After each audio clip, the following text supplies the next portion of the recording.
Come see us on tour in Hartford, Connecticut, Syracuse, Atlantic City, Levittown, New York, Co-Host, New York, Providence, Rhode Island, Los Angeles, Bakersfield, San Jose, Toledo, Ohio, and Toronto, Ontario. Go to jimmydore.com for a link for tickets. We have a special guest with us. Dr. Pierre Kory's here.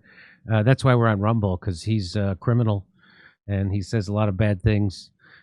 He's a pulmonary and critical care medical specialist and former associate professor and chief of the critical care service at the University of Wisconsin. He's the founder of Leading Edge Clinic, which specializes in treatment of COVID-19, long COVID, and vaccine injury syndromes. He's also the author of The War on Ivermectin, the medicine that saved millions and could have ended the pandemic. And his writings currently appear on his Substack at Pierre Kory medicalmusings.com. Welcome back to the show, Dr. Pierre Kory. Hey, doctor, how are you? I'm doing all right. Thanks, Jimmy. You know, you forgot to mention in my intro that my board certifications were revoked. Everyone else seems to like to remind everyone of that. For being a misinformationist, Jimmy. Oh, right. That's you know, I had Cheryl Atkinson on Wednesday, and she talked about how the corruption of all that, the medical journals, the medical boards, the teaching hospitals, the everything. Of course, the CDC. She calls the CDC the Center for Data Control. That's what she calls it. And they've so all been weaponized against dissent, Jimmy. Yeah, and so that's how they keep doctors in line. And when a doctor like you tells the truth that goes against big pharma or the medical establishment, they get the medical boards to come down on you. And it's not necessarily about you specifically, but it's like Julian. You're like the Julian Assange of doctors. It's a warning to all the other doctors: don't you dare think for yourself or go outside the box or do actual science. 100%, Jimmy. And I was just telling someone that the other day. They didn't do this to hurt me or punish me. They did this to send a message to others. You do what this guy did, speak loudly and openly and publicly, contradicting our policies and opinions. This is what happens. And you're going to just get more lambs. Yeah, because it hasn't, you're still a practicing doctor. You're going to be, you have a backlog of patients that want to line up to see you because you do great work. And so they can take away those certifications and it doesn't really affect you one way or the other. Yeah, no, that is important. I think people always think that I lost my license to practice medicine. I didn't. And those are just specialty board certifications, which is somewhat of an accolade. But guess what? They've also weaponized that, Jimmy. In the past, board certification was just kind of like a little badge that you could wear on your chest to make it seem like you were somehow some higher level of doctor. But now they make board certification a requirement to work for many hospitals. All academic medical centers, you have to be board certified. Many insurance plans, you have to be board certified. So, but luckily for me, I left the system of medicine. I'm in private practice. I'm fee-based. I don't need insurance coverage. And so luckily it didn't have material kind of impacts on me, except for one. And that is, and this is another thing they're trying to do, is damage my credibility. So I used to do a lot of malpractice cases as an expert, as well as I've been doing a lot of doctor defenses. So for a lot of my colleagues who've lost their licenses for prescribing like ivermectin in COVID, like Ryan Cole and Merrill Nass, when I do expert testimony now, the other side, that lawyer, what's the first thing they go after? Yeah. They go after the fact that I had my boards revoked. And you see it in newspapers, in this case, I think we're going to talk about, the mainstream media, like that's like the first line they bring up is the fact that I'm this discredited board certified revoked doctor. Okay. Yeah. But that's the part that really scares other doctors. Yeah, for sure. Yeah. So I'm bringing you on today because I wanted to talk about this latest measles scare. And they've used this even though we've had plenty of measles outbreaks, right? We've had plenty of measles outbreaks. Oh, I don't have it in here, but I thought I did. We all the time without, and now that we had one under RFK Jr., they're using it to call him a quack. So they're saying quack is at it again. There's the headline in the Huffington Post. Here's some more headlines. Without offering proof, Kennedy links measles outbreak to poor diet and health. Fact check. RFK misleads on vitamin A and unsupported therapies for measles. opinion. I'm a doctor. Don't fall for the myth about vitamin A and measles. And I just want to show you the myth they're talking about. I looked up in the Oxford International Journal of Epidemiology, and it talked about the effectiveness of measles vaccination and vitamin A. And if you look down here, it says their conclusion, measles vaccine and vitamin A treatment are effective interventions to prevent measles mortality. So you can keep believing, the Huffington Post or the NBC News, or you can believe the Oxford Medical Journal or me. And I would go with me. And I just want to talk a bit, get back to this measles here. Even the big charlatan, my favorite American Indian, Elizabeth Warren, she weighed in on it. Said a child dying of measles in the United States was, quote, not unusual. Really? We just had a child die from measles, the first measles death in our country in almost a decade. Maybe instead of telling people that the best defense against the disease is a bunch of vitamins, he should put his full and clear support behind the science-backed best defense against measles, the measles vaccine. Okay, so she, her and her science. Here's NBC News says, so this girl died, and they said she died of measles.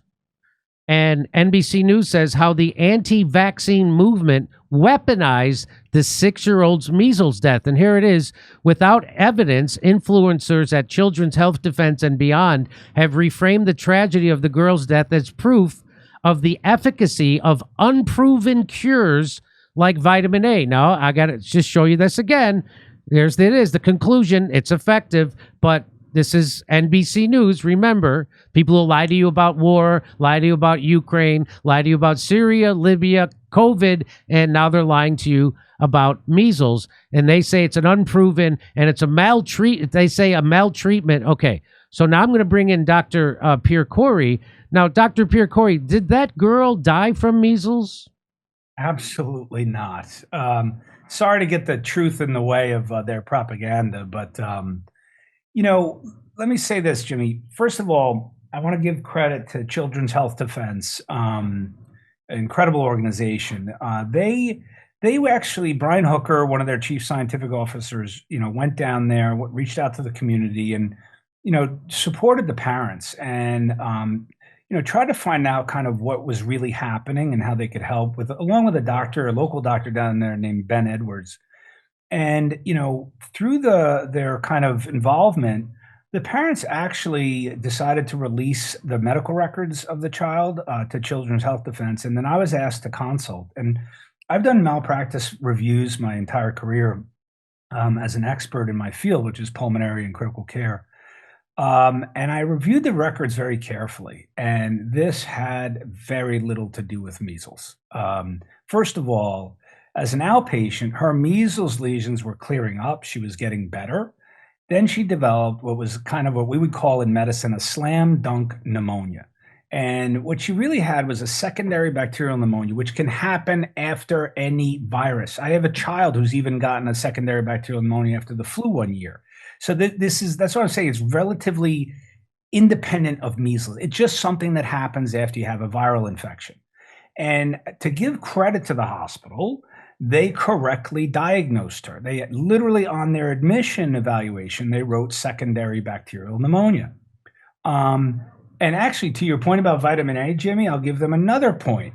Despite the mainstream media's haranguing about vitamin A, they actually gave the child vitamin A, which is good. All right. So we're doing good so far. Correct diagnosis, gave vitamin A because she had, coincident measles. But then the story kind of turns really unfortunate, which is that the antibiotics they selected did not cover the organism she had. And she had one of the most common organisms in what's called community-acquired pneumonia.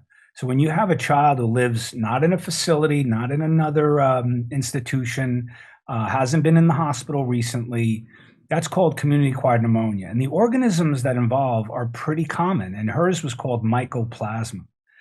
The problem is the drug that you need for mycoplasma is essentially azithromycin, which is what's called a macrolide. Z-Pak, Jimmy, a Z-Pak, okay? And What they treated her with was, and you're supposed to always treat community-acquired pneumonias, you treat them empirically. Tell me if I'm getting too geeky. No, here, no, but- go ahead. You got it. Okay, so when you see someone with pneumonia, obviously you don't know what the organism is, right? You can make the diagnosis on a clinical basis, but you can't make it on a microbiological basis. So you put them on a regimen which broadly covers all possibilities, okay? And the standard, this is in guidelines from the Infectious Disease Society of America, from the American Association of Family Physicians. I could list many different organizations. They all have almost identical guidelines for the treatment of community-acquired pneumonia, which is the combination of what's called a beta-lactam, which is penicillin or cephalosporin, and a macrolide or a quinolone, which is azithromycin or Cipro. And what they chose was like 2 beta-lactams. They chose ceftriaxone and vancomycin. Vancomycin treats kind of severely drug-resistant organisms like MRSA and other things. But in that coverage that they thought was super broad, they missed like a simple choice, which is like kind of medicine 101 for community-acquired pneumonia. And so it was unfortunately a medical error that caused this, and the child continued to decline rather rapidly. And the other real tragedy about this, Jimmy, is macrolides or azithromycin, they have really good lung penetration into the tissues, and they're highly effective against mycoplasma. And so she was in the hospital, declining, landed on a ventilator, and then finally a test comes back positive for mycoplasma, and they ordered azithromycin at 11 p.m. at night. She didn't, as far as I can tell from the record, because sometimes the timing on records isn't always perfect, but it looks like it took 10 hours to get that child their first dose of azithromycin, and then they unfortunately died in multi-organ failure less than a day later. So it's your medical opinion that she didn't die directly from measles. She died from a secondary infection, which was a pneumonia caused often after someone gets a virus, and then Absolutely. And then she wasn't treated correctly. Yes, they missed a standard antibiotic regimen for whatever reason. They did not use and by the way, like in the business, as you say, doctors, we use a lot of acronyms and sort of short, nicknames. We call it Cef and Azithro, right? For ceftriaxone and azithromycin. So you just put all these patients on Cef and Azithro, Cef and Azithro, Cef and Azithro. Here, they chose Cef and Vanco. And if you allow me to get geeky again, I don't know how much science you want to go into here, Jimmy, but the reason for that is that beta-lactams, like the penicillins and the cephalosporins, they work by destroying the bacterial cell wall. Guess what? Mycoplasma doesn't have a cell wall. And so the way in which you attack a bug that doesn't have a cell wall is you use an antibiotic which interferes with protein synthesis, like the DNA ribosome, and they use 2 beta-lactams instead of one that goes after organisms without a cell wall. And that's that. Now I'm just going into mechanisms of why their treatment didn't work and why it was a poor choice. And I want to say this. I've made a couple of errors in my career and kept me up at night. Luckily, I don't believe that those errors caused grievous harm, but I remember not being able to tell. It was in the ICU. I wanted to give a patient a treatment, and it somehow slipped my mind for 6 hours, and I remember just feeling terrible. And so, I'm not here to bash those doctors. I think it's mistakes happen. Sometimes we make the wrong choice, and looking back, we learn that, maybe we could have done this instead of that. And so I feel bad for those doctors because unfortunately their error, which I don't think had any malevolence to it, it was just a clinical error. And unfortunately it led to the death of a child. And so why do you think so now it's ubiquitous across the media, social media, that girl died from measles, and it's RFK's fault and the anti-vaxxers' fault because that girl wasn't vaccinated against measles. And so why do you think that the doctors, so if you examine the doctor's records and you're able to figure out exactly what happened, so they know exactly what happened, and do you think the reason why they're not coming out to correct the record that she didn't die from measles is because, why do you think? Well, I mean, I think I'm in the right place to be real here, Jimmy. I mean, the media is not about the truth. I mean, it's about propaganda. It's about, objectives that they'll use any information however they want to achieve their aims. So I don't look for the mainstream media for accuracy or truth. But what I really gets me angry is that they're misusing this case, right, in order to promote vaccines, right? That's their objective, right? They want to get as many vaccines. They want everyone thinking that vaccines are critical, that you're going to die if you don't get one. I mean, it's a really great marketing strategy. But the other harm that we need to talk about is that this is a teaching point. People should learn from the mistake that was made in this case so it doesn't happen to other children. I mean, maybe people, doctors need a little crash course or review on how to treat community-acquired pneumonia because it's very simple. I mean, what I outlined to you, Jimmy, it's like, since day one that I've been a lung doctor, my initial regimen is the one that covers all those bugs. And it wasn't done in this case. And I don't want that to happen again to any other child. And it was an unnecessary and preventable death. I mean, yeah, it's clear why the media doesn't want to correct their error because it's not an error in their eyes. Their eyes is they need to push propaganda that is pro-vaccine and pro-big pharma, which is what that is. But the doctors themselves, like they wouldn't say anything because are they afraid of a lawsuit? Like you would think someone would interview those doctors and they would debunk this story, but that hasn't happened. No, I mean, the doctors unfortunately have no defense. This is not going to lead to a lawsuit. This is settled out of court. I'm sorry, I've done malpractice for a while. This isn't something they want to go into a courtroom with. Right. And so if the doctors did come out and say, hey, it wasn't the measles, it was because we misprescribed her, that would make them look bad. And that's why they wouldn't want to debunk the story, right? Of course. But the hospital came out and gave a statement. Oh, did they? In direct response to my video interview I did with Children's Health Defense the other day. Oh, really?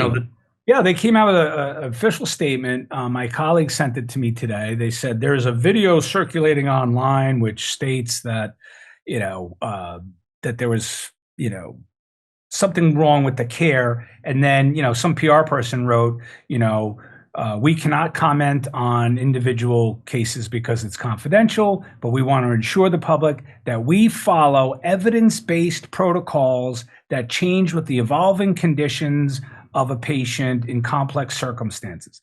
Jimmy, that is an outright lie. That hospital is lying. They have no documentation I can see that they followed evidence-based protocols, nor did they evolve with the care. But that's what the hospital is trying to say. And I'll give you some insider baseball too. So USA Today reached out, tried to interview me in response, right, to this video, the interview that I did with Children's Health Defense. And the reporter asked my colleague, who helps represent me, a bunch of questions. And my colleague, he said, how is this an error? Why is Dr. Kory saying this an error? So my colleague actually gave the reporter the links to the guidelines for the treatment of community-acquired pneumonia, told them what the child had gotten, and guess what, Jimmy? What happened? What showed up in the USA Today article? That didn't show up at all. Right. Only the hospital's press release statement and the reminder to everyone that I have had my boards revoked. That's right. Okay. And I'm sure an encouragement to get your measles vaccine, correct? Of course. Of course. All right. Well, I appreciate you making yourself available to come on and set the record straight, because you'd have to come to shows like this to get that record set straight. But I just want to just to go a little bit further with this story. Jessica Rojas tweeted out, fun fact, in 1986, only 67% of the people were vaccinated against the measles, and we had over 10,000 cases of measles, but 0 deaths. Isn't that interesting? So their whole thing is you have to get everybody vaccinated. So then she tweets out this chart. The chart below is probably the one that surprises people the most. Note that this chart was produced by the CDC. I just added some personal commentary in the red boxes. What you can see is that even as late as the early 1980s, children were really only receiving 7 vaccines in the United States, the DTP, polio, and MMR. And vaccination rates for children were somewhere between 50 and 60%. So only around half the children were getting these vaccines nationally, yet people were not dropping like flies from measles. Isn't that funny that only half the kids were vaccinated and they weren't? And so she shows that for decades, only 30 to 40% of the people, 30 to 40% of the unvaccinated population, no epidemics, right? And then over here, she points out that 90% plus coverage rates we see today, 90% of the people having the uptake of the vaccines, were first achieved in the late 90s and are the result of the convergence of 3 programs: school attendance requirements, which began in the late 70s, the near complete identification for liability of vaccine manufacturers and administrations by the NVICP, the National Vaccine Injury Compensation Program, in 1988, and the VFC, the Vaccines for Children, a funding scheme whereby the government buys and provides all required vaccines since 1993. Required vaccines are now legislated purchases. So the point of all that is to show you how we got, before they did all those interventions, made the it mandatory, made the vaccines free at point of injection, and gave complete immunity to the big pharma. Did we reach this 90% of people vaccinated? Before, it was between 50 and 60% of people, and nobody was dying of measles. Isn't that interesting? Would you like to comment on any of that?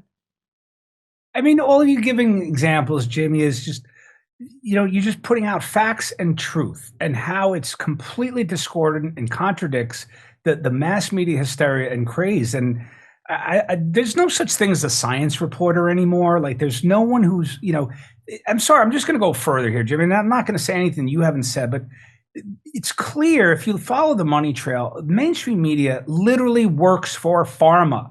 That is their boss. You think you're going to run around publishing articles attacking your boss who's paying your salary? Right. I mean, look at this reporter from USA Today. I mean, the way he behaved, it's so clear. I'm going to go probably pretty strong. I mean, he acts like a prostitute. I mean, he's selling himself. He's basically putting lies, misrepresentations, and distortions into the largest circulation newspaper in order to uphold these narratives and propaganda that you absolutely need a vaccine and everybody needs to get vaccinated. And it's disgusting. And I just hope there are more voices like yours out there calling them out on this. And I wrote something a few weeks ago, and I was looking into data about trust in the media. You may know this, Jimmy, but for the first time in recorded history where they've done these surveys, has the proportion of Americans who don't believe in the mainstream media at all, it now exceeds those who believe in them or somewhat believe in them. So the highest proportion of our society now does not believe in the media at all. And I hope those numbers keep rising because of this nonsense that they're pulling around this case.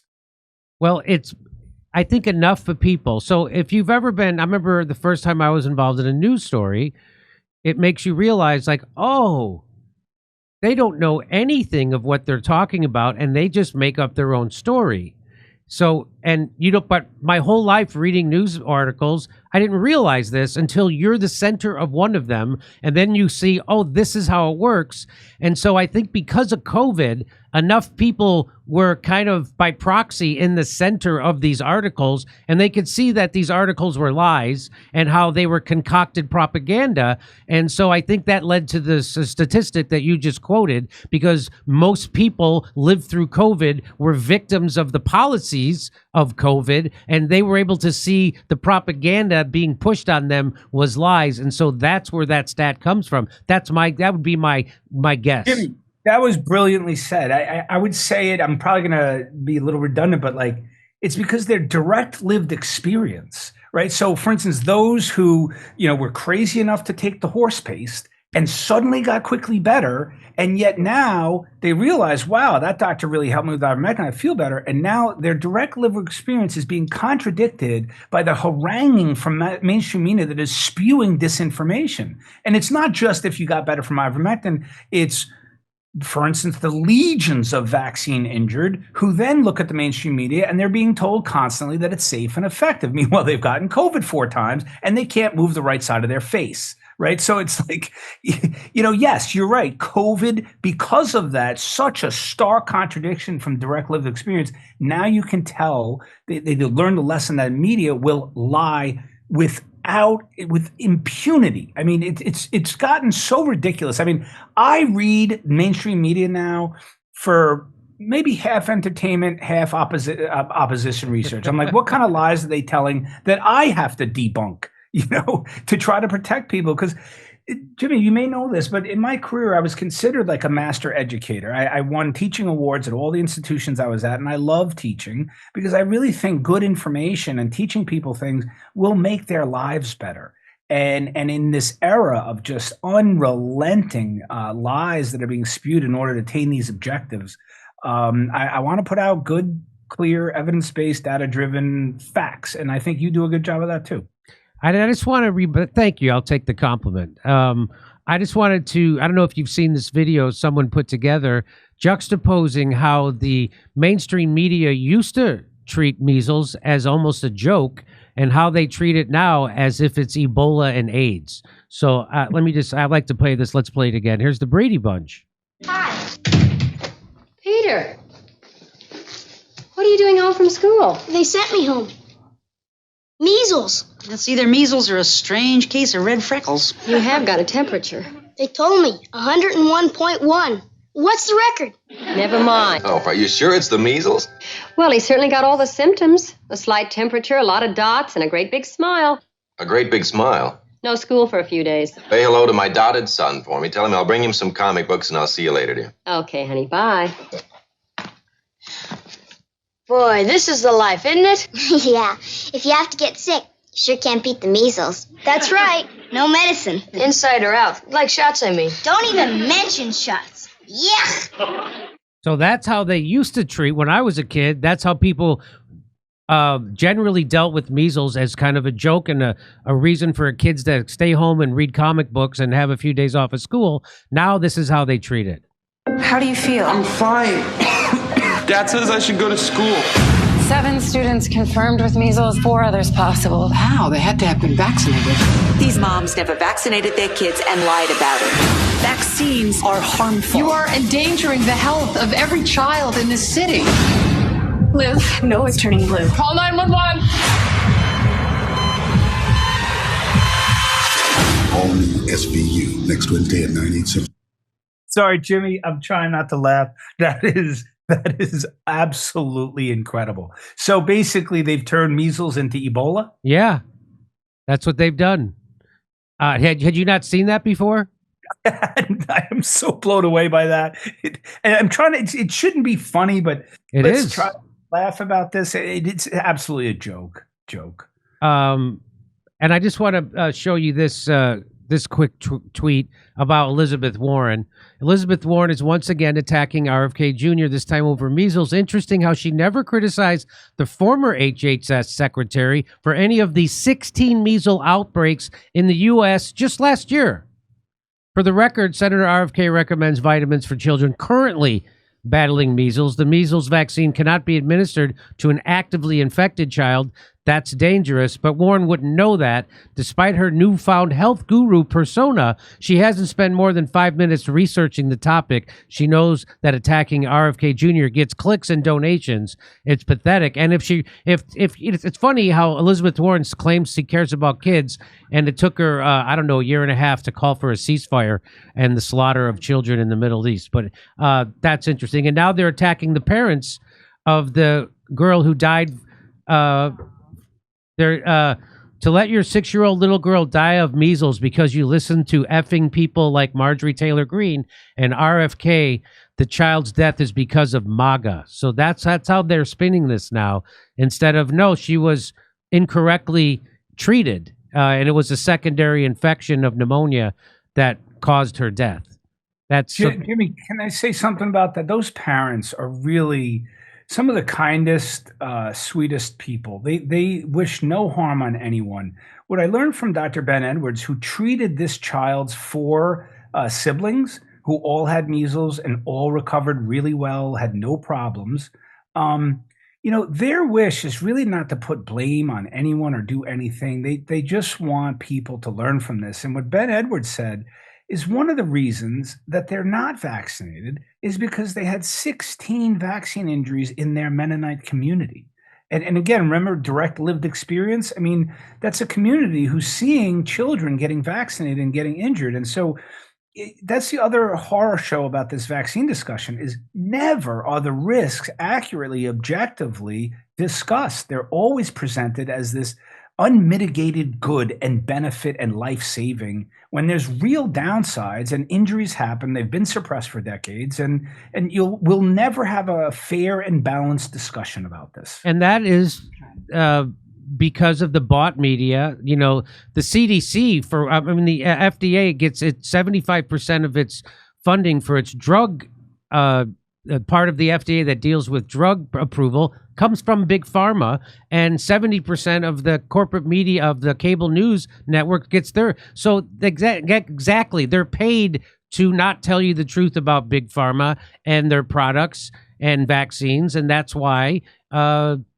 people don't trust the media anymore. Come see us on tour in Hartford, Connecticut, Syracuse, Atlantic City, Levittown, New York, Cohost, New York, Providence, Rhode Island, Los Angeles, Bakersfield, San Jose, Toledo, Ohio, and Toronto, Ontario. Go to jimmydore.com for a link for tickets.